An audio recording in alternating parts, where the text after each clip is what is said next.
Ladies and gentlemen, pay attention. This is your boy, the coach from the WWE. I would like to welcome you to the very first wrestling podcast in the world to take you on a weekly deep dive into classic matches along with legends of the squared circle. Enjoy the discussion. Enjoy the back and forth. There's so much to get into. Ladies and gentlemen, this is The Payoff.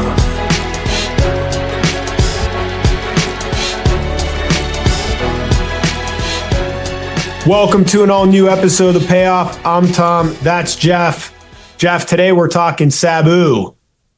One of the... It's funny, man. Like, it's got to be tough. You tragically die, and then all these people say all these incredible things about you, and all these amazing stories come out. And I mean, I've been a Sabu mark forever, and really just one of my favorites. But you start to hear all these stories, and one of the nicest guys, and selfless, and he, no matter what he'd make, he'd give some to his opponent, and did it for the fans. And I mean, just by all accounts, just a really, really nice guy. But it's like, I wish that this would have all come out before, and he would have been inducted into the Hall of Fame, and a documentary would have came out about him. Now we're going to get all this stuff after he's gone, but just a really, really well respected guy in the industry. Yeah, absolutely. It was really cool to see all that. Like, some of them, all of a sudden the skeletons come out of the closet for some of these people, but they didn't for him. Like, it was barely, a month or so ago that he did pass away. And so, and he was, like you said, outside of his in the ring work, like he was like quietly doing a lot of good in the industry. Like, he was still out there. Like, a month before he died, he had that match, and just kind of really crazy there. And he just had a cool look, is what he did. Like, it was just really, really awesome to kind of see. Yeah. So I'm excited to talk about this one, though. When I know you put this match on our list before Sabu passed away. Yeah. Why did it hit your radar?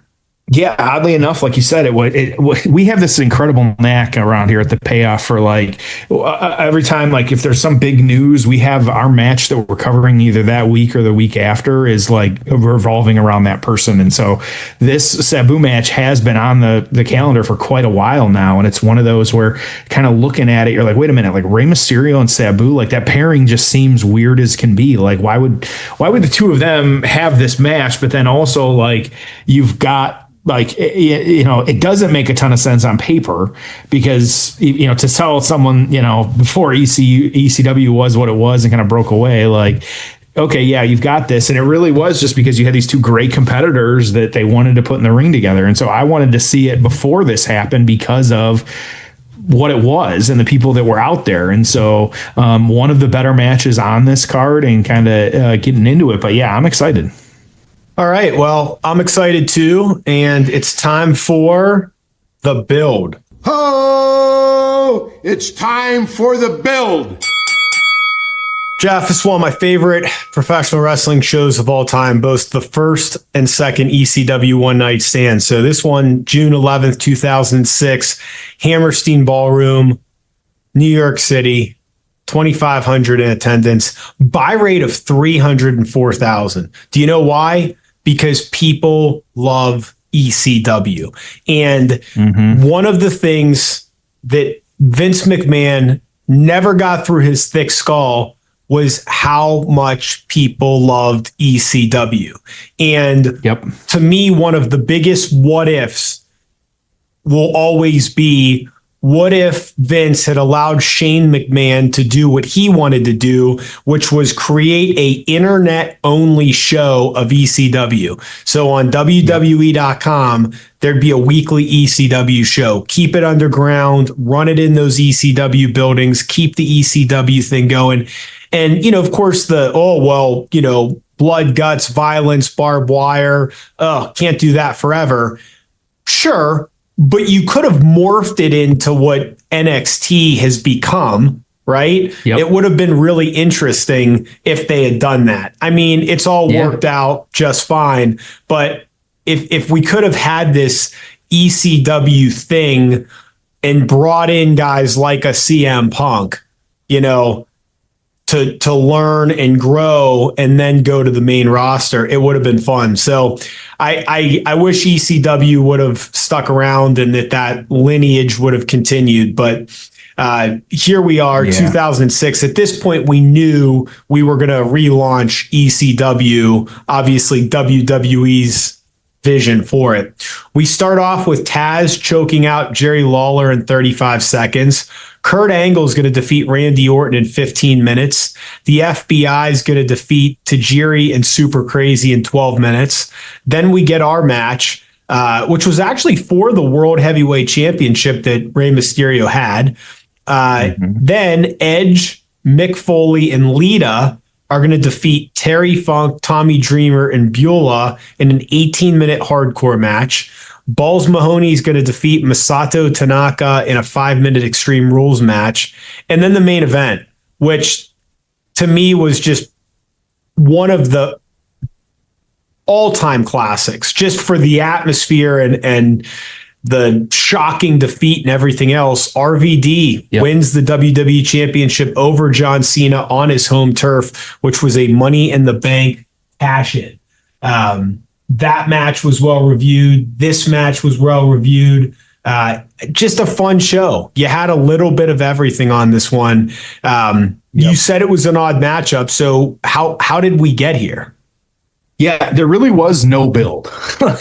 It's the best way to look at it. You really had, you had an ECW original and then you had the SmackDown champ. And there was really nothing more on TV about this. It was set up by Paul Heyman, of course, who was the ECW authority at the time. But just a little bit of background on this, like Rey Mysterio, he had the World Heavyweight Championship. He won it at WrestleMania 22. It was the triple threat match against Kurt Angle and Randy Orton.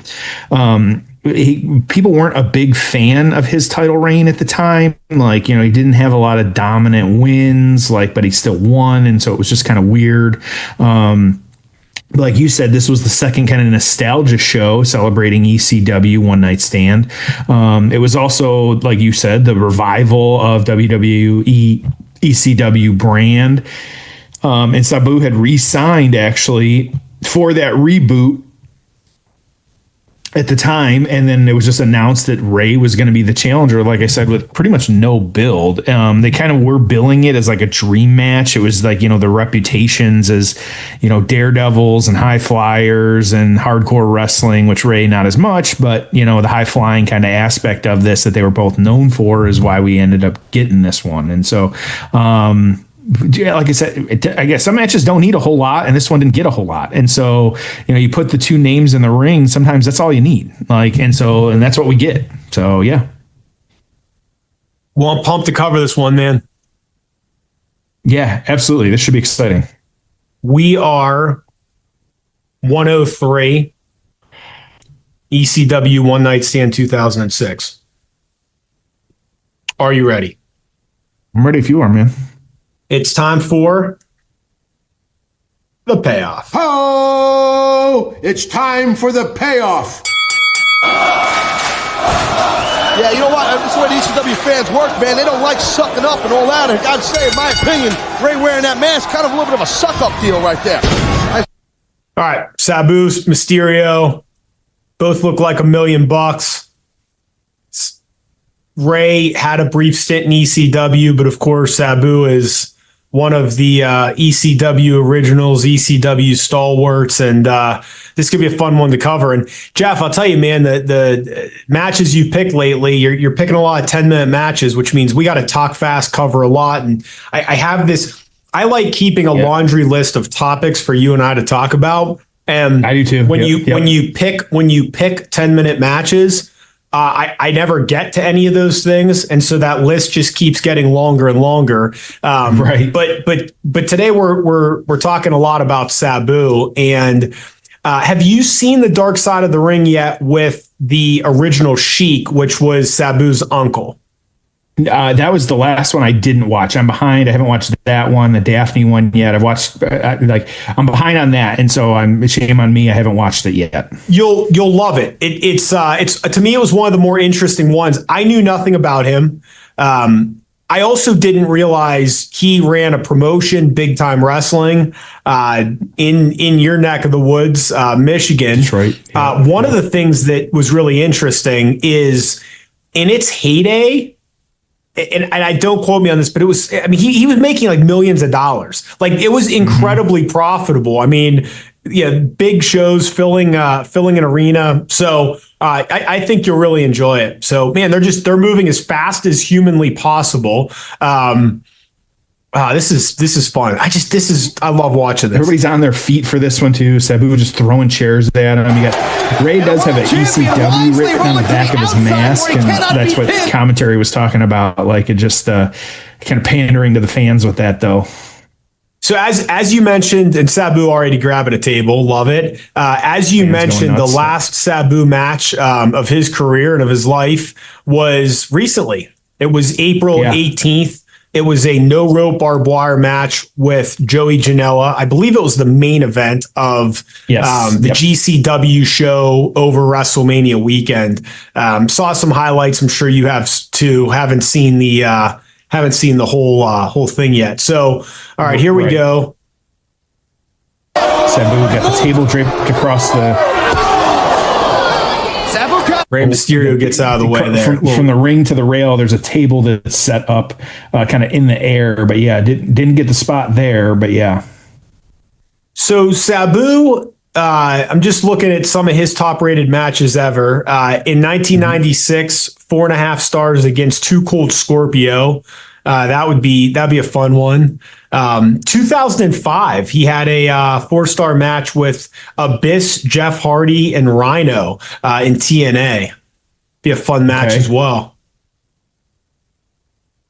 You know, it's funny. I just from looking at the star ratings of some of Sabu's matches, it's just funny because you know, and again, it's just Meltzer's opinion. But it's just so obvious what he likes and doesn't like. And I guess that's true of all of us, but it just shows you why it's completely subjective. Yeah. Because, I mean, he wasn't like a huge Sabu fan, and he really didn't like his matches, and it wasn't his style, and it probably wasn't like clean enough.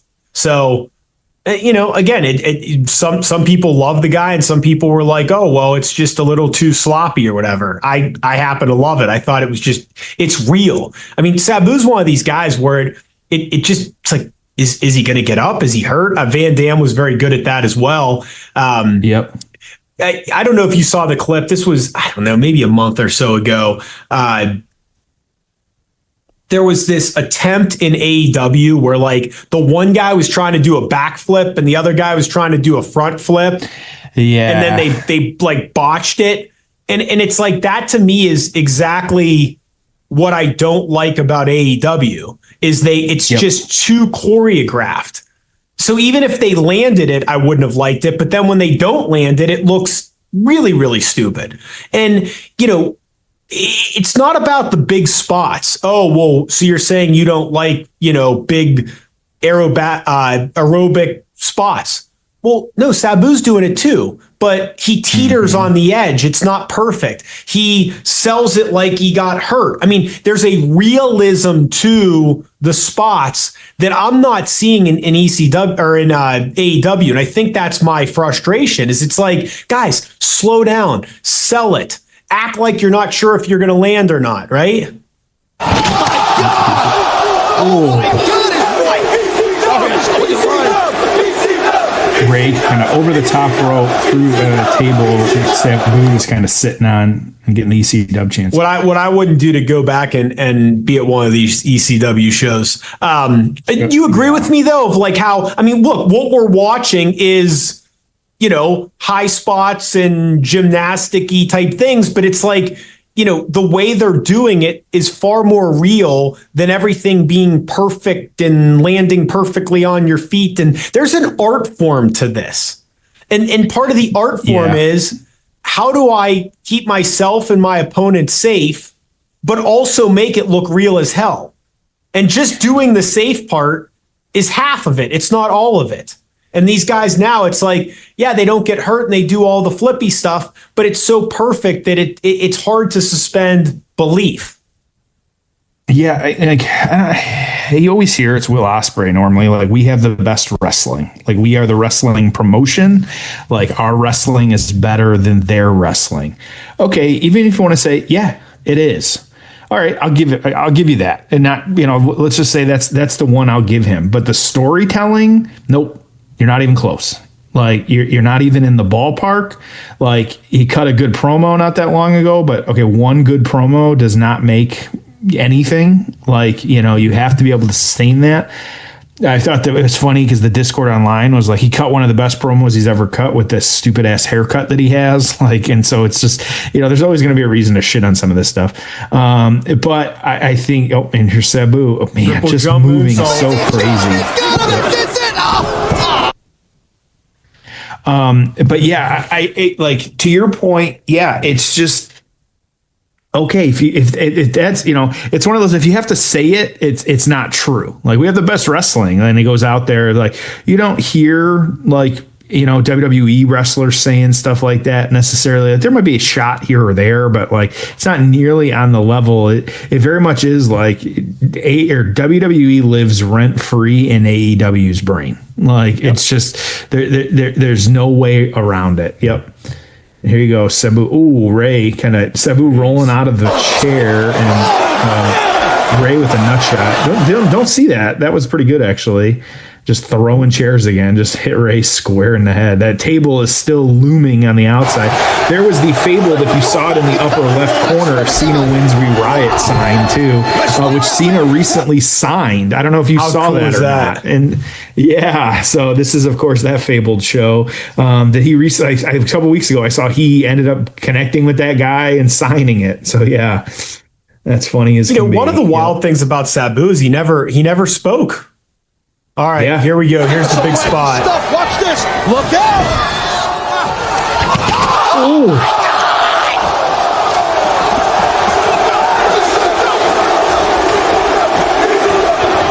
So there's like 12 inches of the table that broke at the very end. And so that spot didn't go perfect, but boy, did it look brutal as hell. You can tell they're kind of talking to each other right now to make sure they're... Well, that was amazing. Okay, Sabu may have broken his neck. I'm not sure. Ray's next step. So, an interesting way to do this. People are coming down to check on Sabu and Mysterio. Mm-hmm.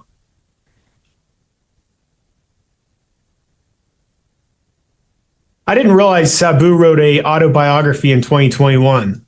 The title Scars, Silence, and Superglue. Yeah. Makes sense. That's a good title. Yeah, was not aware of that. And watch this DDT here. Look at this. We're getting a bullshit chant here. Well, yeah, that table, that could have been real bad. I think it was still pretty bad, but yeah, the table did not break their fall like intended. Really great looking spot, though. It doesn't matter. Like, it just looks awesome. So that's it. Like that. No, not at all. They're both going we get Mysterio carried out. Both the world champion and the challenger Sabu are both going to be taken to the hospital. It's a great match. So, I don't know what the reluctance was just to, not have Sabu take the pinfall, but we get this double count out DQ, double ending thing, which the challenge with this is that never happened in ECW really. So both guys getting carried out. And I remember the pushback at the time was like, well, that spots like that happen all the time. Like, I understand if you ended a match with Mick Foley getting thrown off the cage, but this was, maybe not even the craziest spot of the match. So anyways, that's it, man. Let's get to the aftermath. Oh, it's time for the aftermath. All right, so what'd you think? Yeah, it was a good match overall. Like, again, it wasn't like the ending kind of sucked, but it was high action. It was high flying. There was a lot happening and going on. So it was hard not to enjoy that. Yeah. How about you? Yeah, it's tough because I remembered the finish and I remembered how I felt about the finish when I watched it, and it just that's the problem. I mean, the match was awesome, so it's like it's not like I hated it, but I just the finish was just have Sabu get pinned. Do a roll off if you want to continue the feud. I just never. There are reasons why you do DQ count out finishes, but they're used, at least historically, used way too often. I mean, what's the harm in Sabu taking a pin, especially if it's a fluke? Right. And you don't neither guy, it's not like they need it. I get that you had to get Ray over, but this almost made him look weaker by not letting him get a pin. So I don't know. Yeah. Ray came out looking weaker because he didn't win. Sabu comes out looking weaker because he was knocked out by a spot he's done a million times. Why not have a great 15-minute match? Mysterio wins on a roll-up, and Sabu attacks him afterwards. Okay, well now both guys look better than they did with that finish. It just you can't sell me on why that's the right finish. Yeah, it's just tough when you're kind of looking at it that way. But so where did it? Okay, so what did it lead to? That's kind of the next question. Did it impact either guy? So you had Rey Mysterio continuing his world title reign. He ended up feuding with JBL, Mark Henry. He ended up losing the title eventually to King Booker at the Great American Bash 2006. Like I said, he was just, like they said, he was just a weak champ. That was kind of how it was kind of, criticized, the booking on that one. Just, got wins for weird reasons. And this was kind of an encapsulation of that too. But Sabu, on the flip side, he was kind of out there and a main figure in the ECW reboot that was on Sci-Fi at the time.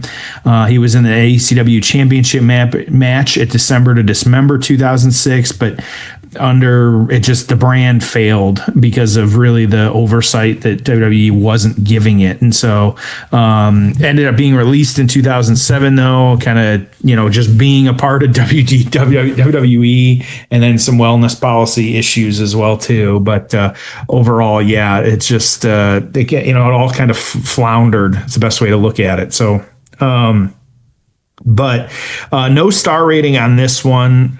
Excuse me, I take that back. There was the star rating. It was a 3.25 on this one. And so 3.25, but the finish was the biggest part of this that kind of laid on, he laid on with it. The show heavily relied on passionate ECW crowd to enhance the atmosphere. If it had been held elsewhere under different branding, it might have faced criticism for booking decisions and quality. But Mysterio is 6, Sabu a 92. It just kind of, it was what it was. We saw it and the in-ring was great until the last 3 seconds. So I think that's the best way to kind of look at it. Yeah. So what are you thinking for a score on this one after 3.25, kind of a weird sloppy finish? What do you think?